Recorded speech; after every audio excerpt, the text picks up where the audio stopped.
네, 사회문화 친구들 안녕. 사회문화 시간입니다. 오늘 드디어 핵 17, 이제 계층 구조와 사회 이동에 관련된 내용으로 여러분들과 같이 공부를 하도록 하겠습니다. 지난 시간에 계급, 계층, 사회 불평등 현상이 뭔지 이 정도 공부했던 거 기억나시죠? 간단하게 복습하면 사회 불평등이라는 현상은 우리 사회에서 많은 사람들이 가지고 싶어 하지만 그 양이 굉장히 한정되어 있어서 희소성을 가지고 있는 부, 명예, 권력 이런 것들을 누구나 똑같이 다 가지고 있는 게 아니라 많이 가진 사람, 적게 가진 사람으로 나눠져 있는 이런 형태의 어떤 사람들 간의 차이가 나는 이런 현상을 사회 불평등이라고 정의를 했고요. 그 사회 불평등 현상을 사회 현상이기 때문에 이거 어떻게 바라봐야 되지 하면서 기능론적인 시각과 갈등론적인 시각으로 나눠서 보는 것까지 한번 봐봤습니다. 그리고 사회불평등 현상을 설명하는 어떤 개념을 마르크스라는 학자가 계급이라는 용어로 사회불평등 현상을 설명했다가 나중에 베버라는 학자가 계층이라는 좀 더 계급보다는 좀 더 융통성 있게 좀 큰 개념을 가지고 와서 계급보다는 계층으로 사회불평등을 설명해야 더 유익하고 현실적이다라고 얘기를 하면서 계층이라는 개념까지 공부를 했고 이렇게 핵 16을 마무리했던 것 같은데요. 오늘 핵 17에서는 계층 구조와 그리고 사회 이동이 어떤 것인지에 대한 개념을 간단하게 공부할 텐데 사실 여러분들이 이 핵 17 공부를 하고 나면 이 핵 17에 나오는 개념들을 얼마나 숙지하고 잘 풀어낼 수 있는가를 평가하는 게 아니고 결국은 지금 핵 17에 나와 있는 주제로 연결되는, 귀결되는 그게 종점이 어디냐면 표분성 문제를 푸는 단원이 드디어 등장을 하게 됩니다.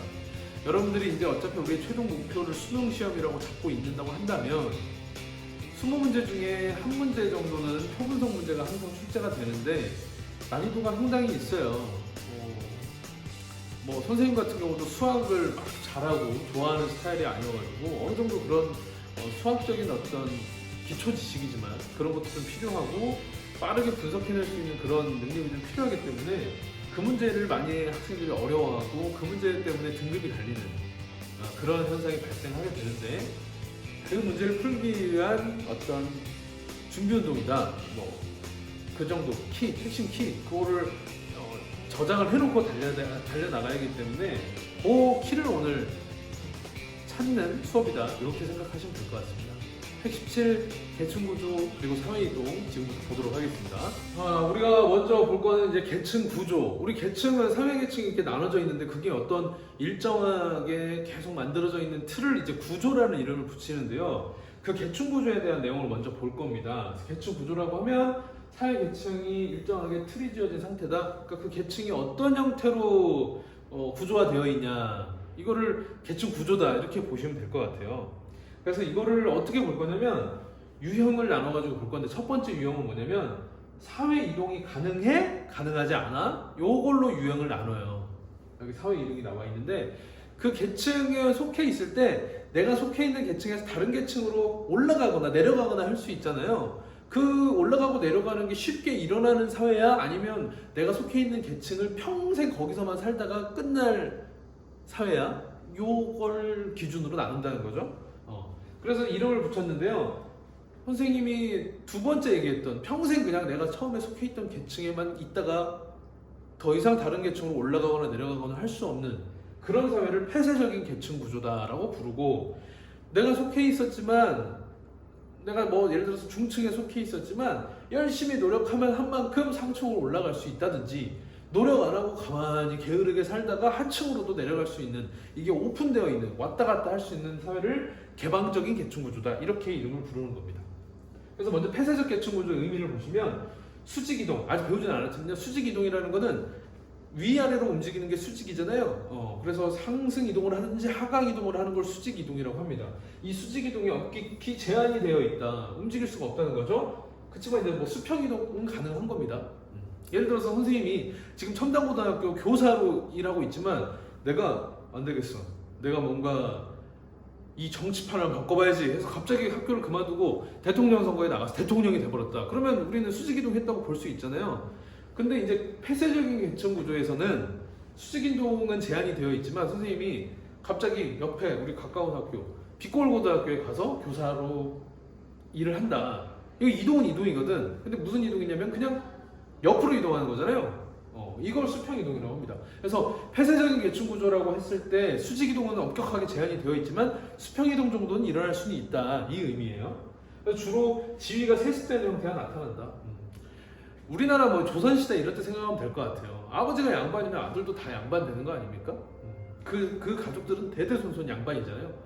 노예 집안에, 천민 집안의 아들은 자기 아들도, 자기 아버지도 대대손손 계속 노예로 살 수밖에 없는 거고, 그런 사회가 폐쇄적인 계층 구조를 띠고 있는 사회다. 이렇게 보시면 되겠죠.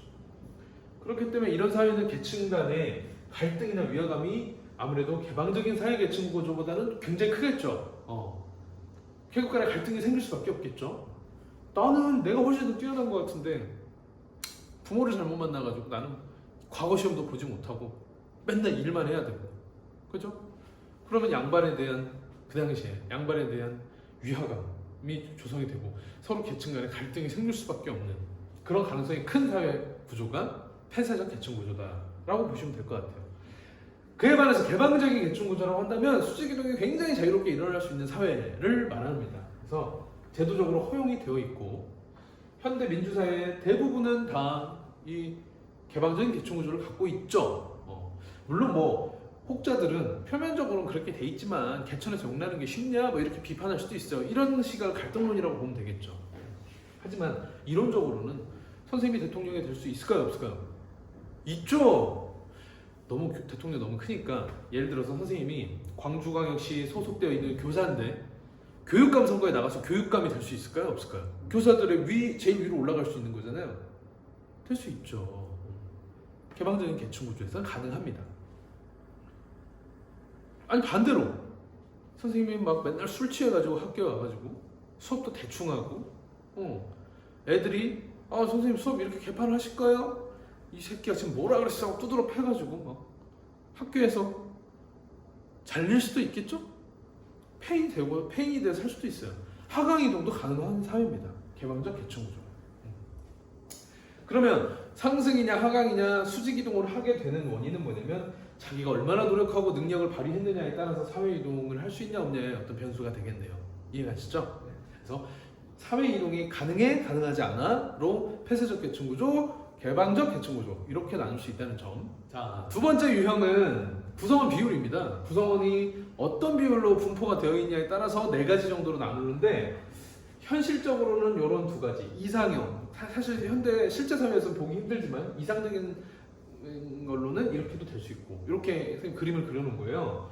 현실형을 먼저 보면 상층이 제일 적고 중층이 그보다 많고 하층이 제일 많은 거. 이거를 뭐라고 부르냐면요, 피라미드형 계층 구조라고 부릅니다. 삼각형 모양이기도 하고 한데 피라미드라고 우리가 이름을 짓죠. 피라미드형 계층 구조. 얘는 보시면 상층, 하층이 비슷하게 있고 중층이 제일 많죠. 이거를 다이아몬드형 계층 구조다. 실제 현대 사회에서는 이런 모습들이 많이 나타납니다. 그에 반해서 밑에 이상형이라고 해놓은 건 뭐냐면 현실 사회에서 나타나기 쉽지는 않은데 극단적으로 치닫게 되면 될 수 있는 그런 계층 구조예요. 이거 보시면 중층이 가장 적어요. 그리고 상층이 그 다음 많고 하층이 제일 많은. 그러니까 사실 얘하고 차이라고 한다면 얘는 상층이 제일 적은데 얘는 중층이 제일 적은 거야. 그러니까 상층하고 하층만 엄청 많은, 완전히 극단적으로 빈부격차가 심해진 사회. 이해가시죠? 이게 이런 이상적인 모습이고 이걸 뭐라고 부르냐면 모래시계형 계층 구조다. 이렇게 통일을 했어요. 모래시계. 모래시계 뭔지 아시죠? 얘는 선생님이 그림을 너무 성의 없게 그렸는데 다시 그려본다면 약간 이런 느낌? 타원형이라고 부릅니다. 타원형 계층 구조라고 해가지고 그냥 거의 계층 구조의 차이가 별로 없는, 상층이나 중층이나 하층이나 거의 평등한 느낌이죠. 누가 더 많고 적고도 사실 따지기 힘든, 상층도 중층도 하층도 다 거기서 거기인 가장 이상적인 타원형 계층 구조. 요렇게. 그래서 현실형, 이상형. 다시 나누면 피라미드하고 다이아몬드형은 현실에서 나타나는 계층 구조고, 이상적으로 좀 더 극단적으로 불평등이 엄청 심해졌다 하면 모래시계형. 불평등이 완전히 완화되고 굉장히 평등해졌다 하면 파원형 이렇게 네 가지로 정리를 하는 거. 이게 두 번째 유형입니다. 구성원 비율에 따라서 계층 구조를 나누는 거예요. 그럼 먼저 피라미드형 먼저 볼게요. 피라미드형 계층 구조라고 한다면 이런 느낌입니다. 상층, 중층, 하층 갈수록 구성원의 비중이 많아지는 이런 계층 구조고요. 특징으로 본다 그러면 하층이 가장 크고요. 계층주의 올라갈수록 비율이 감소합니다. 쉽게 그림 보고 판단할 수 있겠죠? 네. 그 다음에 소수의 상층, 얘네들이요. 이 가장 소수의 상층이 다수의 하층을 지배하고 있는 상태다. 그런 느낌이 딱 들죠. 네. 어떤 특징이 있냐? 이 사람들은 수는 제일 많은데 이런 사회에서 여기에 속해 있는 사람들은 이 사회의 어떤 주도권이 하나도 없겠죠. 이 사람들이 다 이끌어가지, 소수 사람들이. 그러다 보니까 소외되어 있다고 표현이 되고요. 이런 사람들은 사회구조를 변화하기 위한 시도를 자꾸 할 겁니다. 우리도 여기로 올라가고 싶다. 그렇잖아요. 그렇기 때문에 사회구조가 불안정하다. 이런 표현으로 마무리를 했네요. 여러분들이 앞으로 계층구조 나올 때마다 이 사회가 계층구조, 계층 구성원의 비율로 따라서 계층구조를 봤을 때 이 사회가 불안정적이야, 안정적이야? 이렇게 질문이 나오면 가장 포인트는 뭐냐면 얘를 보셔야 돼요. 상층, 하층이 중요한 게 아니고 이 사회가 안정적이냐 불안정적이냐 문제에서 만나게 된다면 중층의 비율이 얼마나 많냐 적냐를 가지고 판단하시면 돼요. 당연히 중층의 비중이 크면 클수록 안정적이라고 보면 됩니다. 왜냐하면 상층, 하층이 그만큼 적어진다는 얘기잖아요. 빈부격차가 줄어든다는 얘기잖아요. 그렇기 때문에 안정적인 거지. 막말로 아까 얘 보세요. 상층에다가 하층에다가 이런 식이다.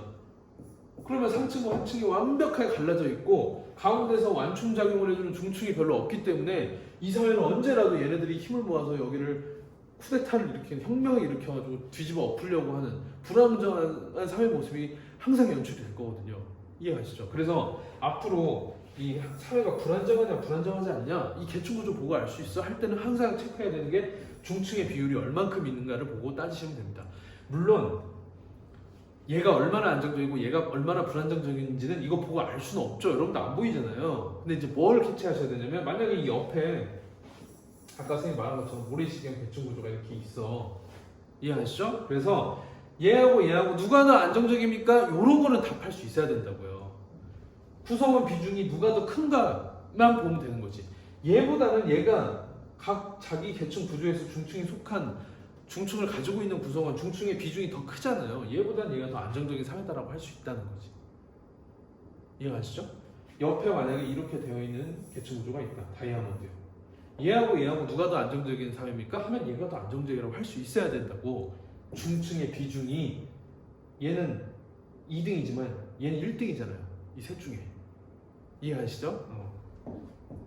피라미드 이렇게 한번 보면 될 것 같고요. 자, 두 번째는 아까 우리 현실형의 두 번째 있었던 다이아몬드형입니다. 다이아몬드형.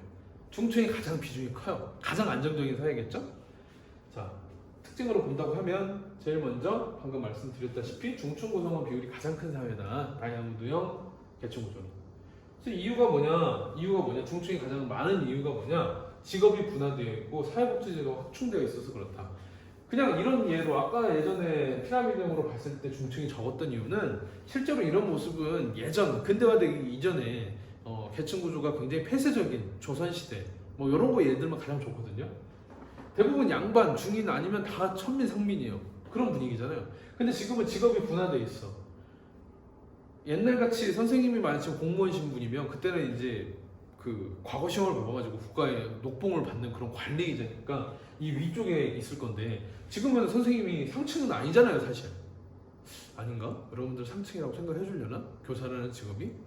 어찌됐든 직업이 너무나도 많아졌기 때문에 뭐 누구나 상층이고 누가 중층이고 하기가 너무 애매해질 만큼 버는 보수라든지 사회에서 그 직업이 갖고 있는 어떤 인식, 명예라든지 이런 게 너무나도 다양하고 직업들이 많기 때문에 대부분 다 중층에 해당된다고 볼 수도 있고 그렇기 때문에 중층의 비중이 커지고 하층이 좀 더 줄어드는 효과가 나타난 겁니다. 더군다나 거기에 사회복지제도 알다시피 우리 또 지금 코로나 때문에 재난지원금 2차 재난지원금 나온다는 얘기가 뉴스에서 막 나오고 있는데 최소한 기초생활수급 대상자들에게 해주는 어떤 혜택이라든지 혼자 사시는 노인분들 뭐 아기가 많은 아기가 많아서 살림이 너무 힘든 엄마 아빠들에게 엄청나게 혜택 많이 주고 있잖아요. 세제라든지 세금제도 혜택도 주고 있고 아기 날 때마다 몇백만 원씩 주는 지자체마다 그런 또 있잖아요.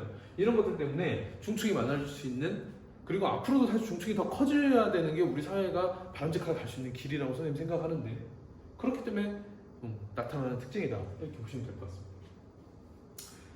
그 다음에 이제 중증 구성원의 특징 이렇게 해놨는데요. 이 사람들의 특징이 뭐냐? 변화를 원하지 않는다. 그러니까 사실은 보수적인 특징을, 보수적인 성격을 갖고 있다고 보시면 돼요.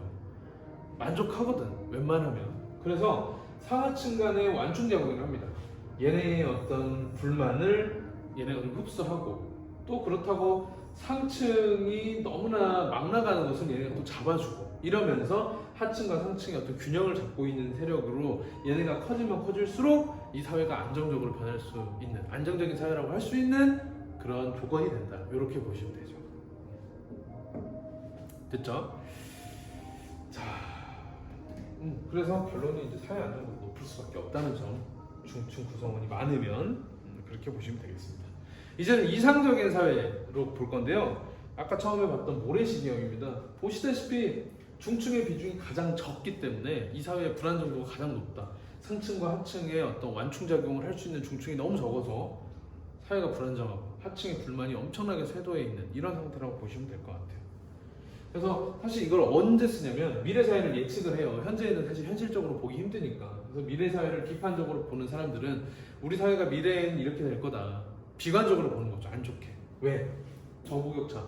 그때는 이제 돈의 어떤 자본의 어떤 많고 적음으로 갈리는 게 아니고 정보를 누가 더 많이 갖고 있고 많이 갖고 있지 못하냐로 정보격차가 굉장히 심해지고 양극화가 극심하게 될 거다라는 생각으로 이런 이상적인 모습이 나타날 거라고 예상을 하는 거고요. 얘네들은 이제 중간 계층이 다 몰락을 하게 되고 상층과 하층, 소수의 상층과 다수의 하층으로 나눠진 굉장히 불안정한 사회로 가지 않겠냐라고 미래를 어둡게 내다보는 사람들이 갖고 있는 이상적인 사회 구조, 계층 구조다 이렇게 보시면 될 것 같아요. 사회 양극화가 극대화되고 매우 불안정하다. 매우 됐죠? 중층의 비중. 자, 하나 더 있었죠. 이상적인 거 타원형입니다. 거의 뭐 상층 하층이 거의 없고요. 거의 뭐 만민평등의 어떤 사회죠. 중층이 가장 많은 거. 이것도 이상적인 사회이기 때문에 미래를 내다보는 사람들인데 낙관적으로 바라보는 사람들의 이야기다 이렇게 보시면 될 것 같아요. 그래서 미래 사회를 낙관적으로 전망한다. 결국은 모두가 다 평등해지는 사회가 올 거다.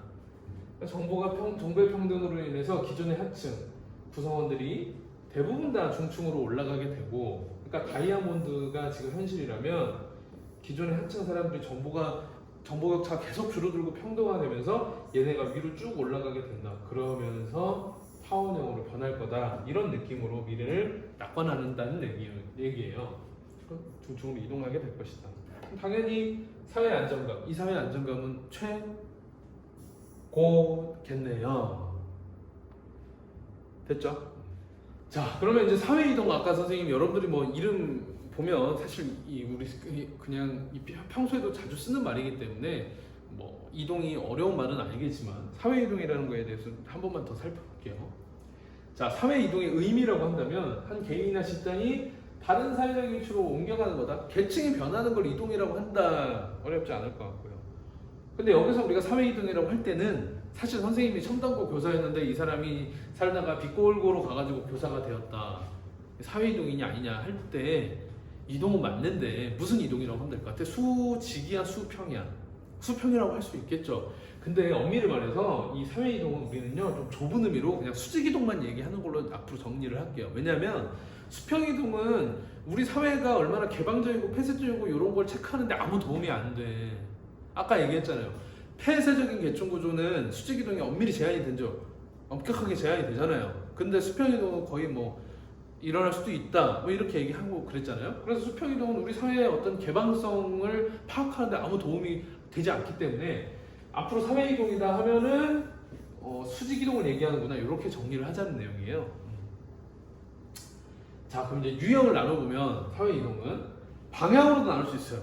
수직 이동, 수평 이동 먼저 보시면 계층의 상하 이동을 수직 이동이라고 한다. 어렵지 않죠? 상승 이동, 하강 이동 이렇게 이름 부릅니다. 상승 이동, 하강 이동.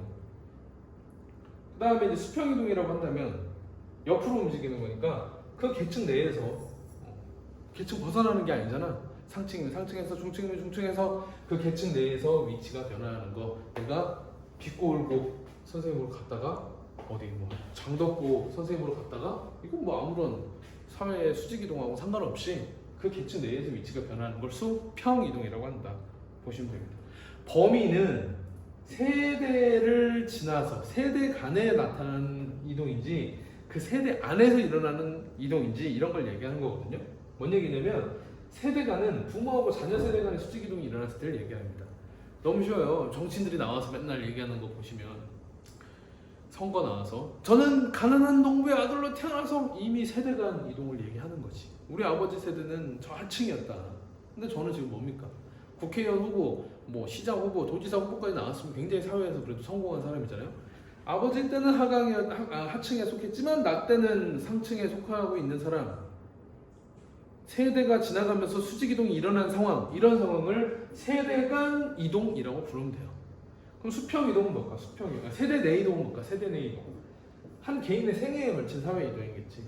그러니까 사실 세대 간 이동이 일어나면 세대 내 이동도 자연스럽게 일어나는 건데, 선생님이 어렸을 때 예를 들어서 가난한 농사꾼의 아들이었고 농사를 지면서 사회 하층으로 살고 있다가 갑자기 선생님이 로또가 당첨이 돼가지고 갑자기 뭐 강남에 대저택을 짓고 사는 사람으로 변했다.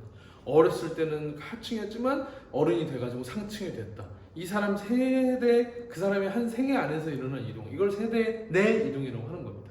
지문에서 이게 세대 간 이동이야, 세대 내 이동이야, 글 읽어보고 찾아봐 하면 찾을 수 있겠죠? 국어를 잘 하면. 이해하시죠?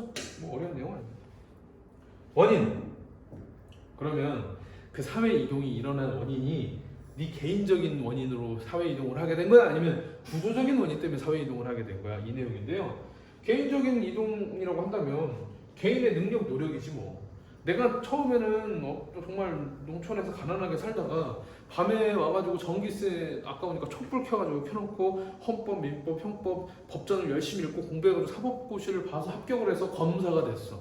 그러면 이 사람은 자기가 능력, 노력을 발휘해가지고 세대 내에서 이동을 이뤄낸 그런 사람이 되는 거잖아요.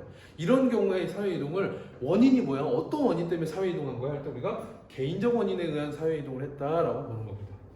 개인적인 원인으로.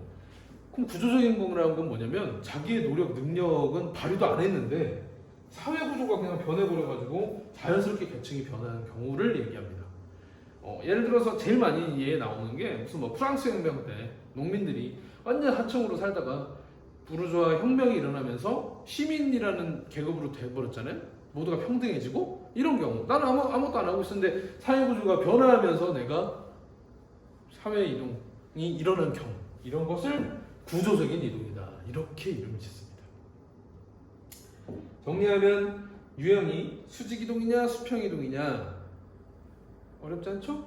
세대 간. 아빠 엄마 세대 때는 가난했지만 나는 부자가 됐다. 사회 상층이 되었다. 뭐 이런 거. 세대내는 내가 어렸을 때 가난하게 살다가 거꾸로 해도 됩니다. 나는 어렸을 때 부잣집 아들로 태어나서 부잣집 아들로 있다가 집이 다 사업이 망해가지고 커가지고는 굉장히 힘들게 살고 있다. 세대 내 이동 얘기하는 겁니다. 내가 능력, 노력을 발휘해가지고 사회이동을 이뤄내면 개인적인 원인에 의한 사회이동. 나는 가만히 있었는데 사회구조가 오늘 자본이 어떻게 변해버려가지고 나는 원래 노예였는데 노예가 해방이 돼버렸어. 혹은 난 그냥 평민이 됐네? 이런 경우는 구조적인 사회이동. 이해가시죠? 이렇게 정리를 해서 계층구조와 사회이동에 관련된 개념 설명은 여기서 마치도록 할게요. 하고 여기에 관련되어 있는 기출문제는 전부 다 표분석 문제를 몇 개 가져와 봤습니다. 한번 같이 볼게요.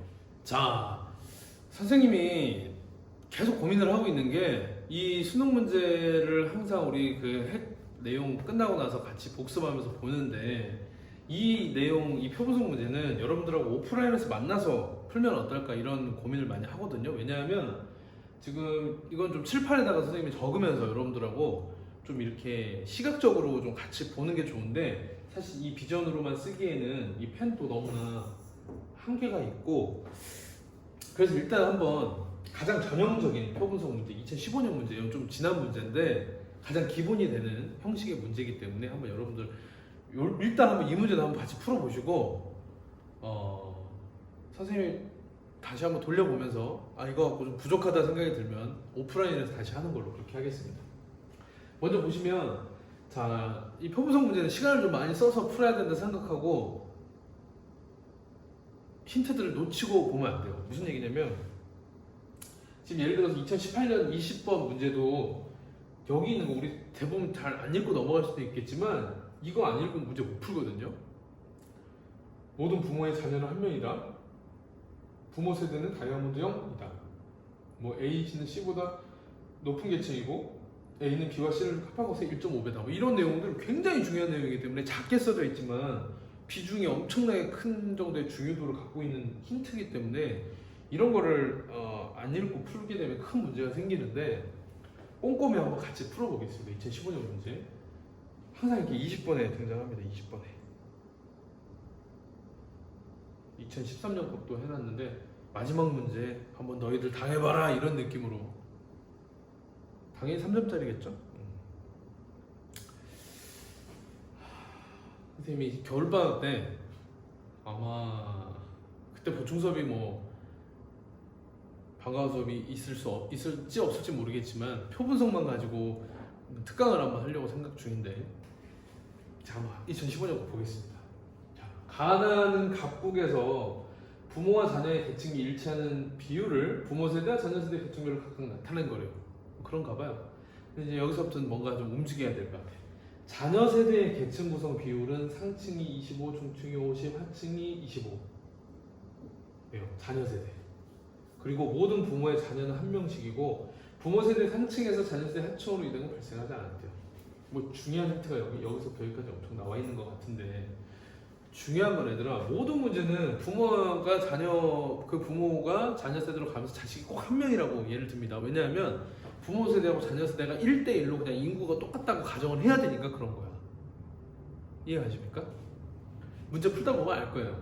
이거 꼭 있어야 됩니다. 이게 없으면 문제 오류가 날 거거든요. 그 다음에 부모 세대 상층에서 자녀 세대 하층으로 이동 발생하지 않았대. 이건 이따가 씁시다.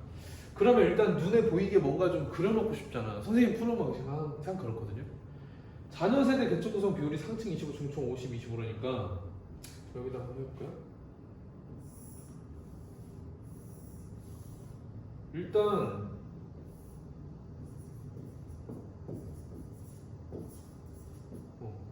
자녀 세대 계층 구조가 이렇게 다이아몬드형으로 나타난다는 거는 이미 힌트를 준 것 같아요. 됐죠? 그러면 이제 뭘 봐야 되냐면 선생님 일단 부모 세대 계층 대비 자녀 세대 계층 대비 있는데 우리는 일단 자녀 세대는 알고 있으니까 비율을 여기 먼저 보는 거지. 이 나의 힌트를 먼저 보면 자녀 세대 계층 대비 이 자녀 세대의 이 상층이라는 계층 대비 부모와 자녀의 계층이 일치하는 비율 이 25% 중에 부모와 자녀의 계층이 일치하는 비율이 얼마냐를 나타낸 거래. 이해가요? 쉽게 얘기하면 상층이 60%라고 돼 있잖아요. 그러면 선생님이 말풀이를 해볼게. 말은 막 잘 안 얻어서 그렇지 이 자녀 세대 상층에 있는 25% 비중의 사람들 중에 부모님도 상층이었는데 자기도 상층이 된 일치하는 애들이 60%. 그러니까 25% 애들 중에 60%는 부모 상층에서 그대로 온 애들이라는 얘기야. 이해 가십니까? 그럼 우리가 헷갈리니까 이거를 그냥 퍼센트라고 하지 말고 명이라고 가정을 하는 거야. 명. 25명, 50명, 25명에서 자녀도 100명, 부모도 100명 이렇게 한번 해보려고요. 그러면 더 쉽게 얘기해 볼게요. 이제 25명이 있는데요. 이 자녀 세대 계층 대비해서 부모하고 자녀의 계층이 일치하는 비율이 60%니까 이 25명 중에 60%는 얼마냐면 이런 거 앞으로 나오면 얘들아 이렇게 하면 된다. 빨리빨리 25명이 60%잖아. 둘이 곱해버려. 6, 5, 30, 6, 21 15명인 거야. 오케이? 부모 세대를 여기다 그리는 거지. 근데 부모 세대는 지금 어떤 형태의 계층 구조인지 모르잖아요. 그냥 선생님이 이렇게 그릴게요. 애벌레 같은 모양인데요. 여기도 몇 퍼센트 몇 퍼센트 100명씩 몇 명이 있다가 이렇게 부모 세대가 자녀 세대로 자식을 낳아가지고 새 계층이 만들어졌는데 다시 얘기하면 25명이 60%, 즉 15명은 그대로 상층으로 넘어간 거예요. 이 15명이 여기로 온 거예요. 그러면 여기에 15명 그대로 부모도 상층이었기 때문에 그대로 온 거지만 나머지 15명 뺀 10명은 어디서 왔다는 거야? 하층, 중층, 하층 부모들이 아들을 상층으로 만든 거겠지. 그러니까 상층 15명은 그대로 세습했고 나머지는 중층, 하층에서 올라와서 25명이 만들어졌다는 얘기예요. 이해 안 가면 여기서 끊고 여러분들 생각한다면 다시 키세요. 두 번째, 중층은 30%래요. 그럼 아까 같이 30%니까 5하고 곱해 3, 5, 15, 15명이네. 결국 중층에서도 중층으로 그대로 세습된 애들이 15명이고 그러면 15명은 엄마 아빠도 중층이었으니까 그대로 따라와갖고 나머지 35명은 위에서 내려왔든지 밑에서 올라와가지고 50명이 채워진 거라는 거지. 마지막 하층의 80%는 그대로 대물림 됐대요. 25명의 80%, 8, 5, 40, 8, 2, 16 20명이나 되네. 부모 세대 애들 중에 20명은 그대로 들어와서 하층이 됐고 근데 하층이 25명이잖아. 5명은 어디서 왔을까? 상층이나 중층 어딘가에서 내려왔겠지.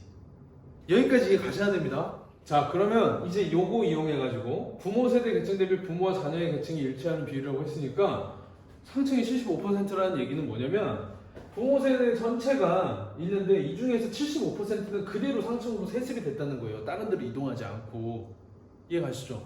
부모 세대가 몇 명인지 모르겠는데 이 사람들 중에 75%는 그대로 일로 갔대. 근데 그 75%가 몇 명이냐면 15명이라고 나와 있네. 이해 가시죠? 그러면 75%가 15명이면 도대체 100명일 때는 몇 명이라는 얘기냐? 요 비례식 간단하게 써보는 거지. 이해 가시죠? 그럼 어떻게 됩니까? 1500 나누기 75 두 개네? 20. 그러니까 결국 원래 부모는 20명이었다는 거야. 다시 할게요. 이게 우리가 몇 명인지 몰랐죠.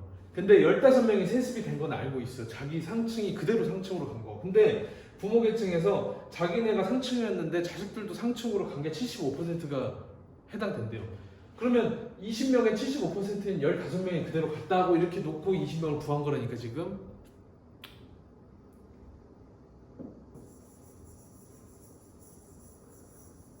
포기하지 마세요. 자, 중층은 50%가 일로 갔대요.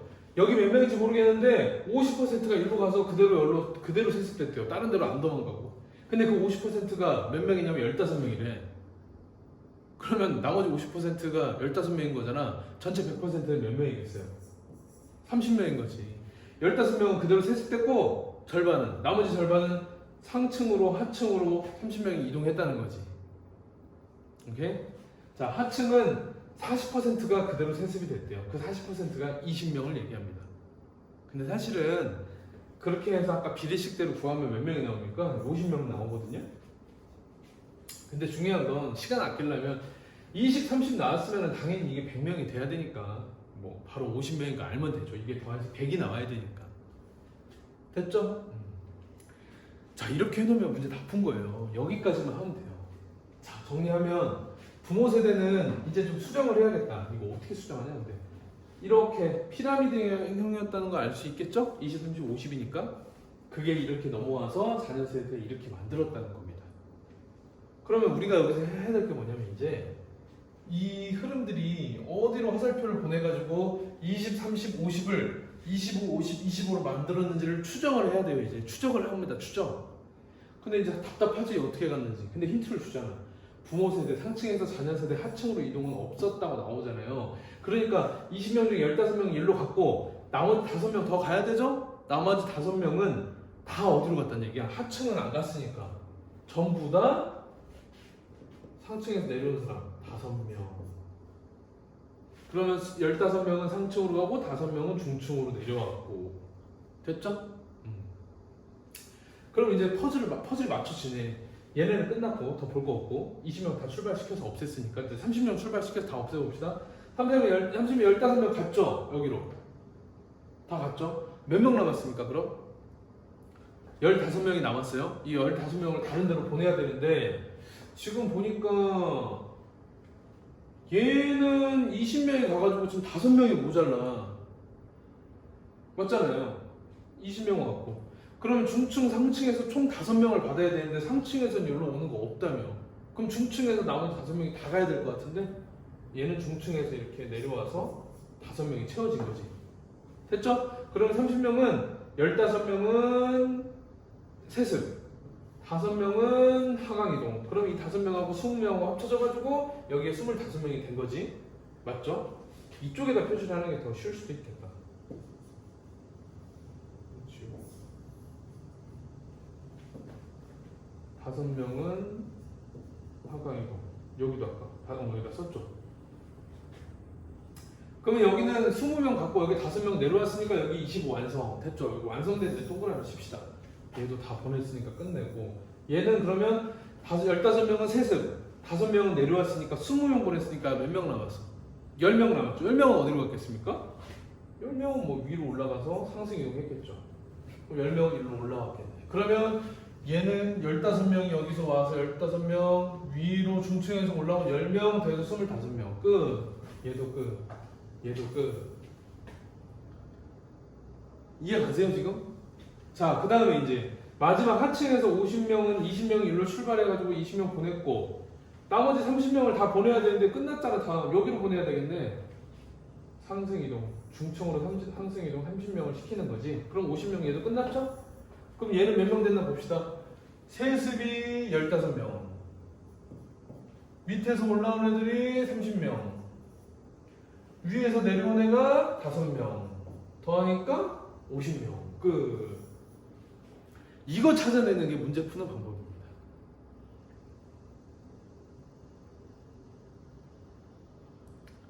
이해가 안 되는 친구들은 여러분들이 한번 해보십시오. 이거 할 줄 모르면 안 됩니다. 지금 이게 여기서 설명하는 게 조금 이 펜도 그렇고 좀 그게 제약이 있을 수 있는데 오프라인에서 정 도저히 이해가 안 되는 친구들은 오프라인에서 다시 한번 이 문제 다시 볼게요. 자, 보기만 한번 분석을 해볼게요. 자, 세대 간 이동 비율은 50%다 이렇게 돼 있는데 너무 이제 찾기 쉬워. 이건 이제 초등학교 문제로 변신했어요. 자, 여러분들 생각해보세요. 세습된 애들이 몇 명인가 더해보세요. 세습 15명 그대로 간 애들, 15명 그대로 갔고 20명 그대로 갔잖아. 그냥 그대로 수직 이동 안 하고 그대로 세습된 애들 15, 20, 세습 50명. 이동한 애들은 얼마나 볼까요? 볼 것도 없지. 100명이 이동했는데 50명이 세습됐으면 나머지 50명이 이동한 거잖아. 그래도 혹시 모르니까 5명 하강이동, 하강이동부터 써볼까? 하강이동, 상승이동. 하강이동은 5명, 하강을 안 갖고 중층에서 하강이동 5명. 그러면 총 하강이동은 10명 했죠? 상승이동 중층에서 올라간 애들 10명, 하층에서 올라간 애들 30명, 50명. 이렇게 해가지고 이동도 50명, 세습도 50명, 정확히 절반씩. 세대간 이동 비율 50% 맞죠? 절반이 있으니까. 자, 세대간 하강 이동한 자녀보다 세대간 상승 이동한 자녀가 더 많다. 하강 이동 10, 상승 이동 40. 다 구해버렸다니까. 이제 초등학교 문제니까. 상승 이동한 자녀가 많네요. 부모 세대보다 자녀 세대의 계층 구조에서 사회 통합의 필요성이 더 크다. 사회 통합 얘네 다시 제대로 그린다 그러면 얘네 계층 구조 제대로 그리면 피라미드형 모습이에요. 맞죠? 20, 30, 50이니까 우리가 구했잖아. 그럼 얘네하고 다이아몬드하고 누가 더 안정적이냐 이걸 물어보는 거야. 누가 더 안정적이야? 볼 것도 없이 충충의 비중이 훨씬 큰 자녀 세대가 훨씬 더 안정적인 계층 구조를 가지고 있다고 표현을 할 수 있는데 사회통합의 필요성이 더 큰 거는 그 얘네를 말하는 겁니다. 더 사회통합의 필요성이 크다 같은 말로 아니 불안정하니까 통합을 좀 해야 될 필요가 있다는 거지. 그거는 부모 세대가 맞는 표현이네요. 이거 틀렸네요. 그러면 부모 세대 하층에서 자녀 세대 상층으로의 세대 간 이동은 발생하지 않았다. 부모 세대 50명 중에 20명은 세습됐고요. 나머지 30명은 어디로 갔냐면 전부 다 중층으로 이동했어요. 그렇기 때문에 부모 세대 하층에서 자녀 세대 상층으로 세대 간 이동은 발생 안 했습니다. 기억, 니은, 니을 이렇게. 여러분들 이 표분석 문제 여러분들 아마 태어나서 처음 봤을 겁니다. 우리 2학년 친구들이기 때문에 선생님이 일단 좀 어수선하긴 하지만 여기다 이런 식으로 잠깐 설명을 해봤는데 이 문제 보고 내가 어느 정도 이해가 간다. 라는 거 댓글에다가 남겨주시면 그거 파악해가지고 앞으로 표 분석 문제를 어떻게 접근할지 한번 선생님 다시 고민해 볼 테니까 이 문제 여러분들이 강의 보면서 잠깐 멈춰놓고 다시 한번 보고 난 뒤에 이런 정도 이런 거 나오면 난 다시 이렇게 풀 수 있을 것 같다.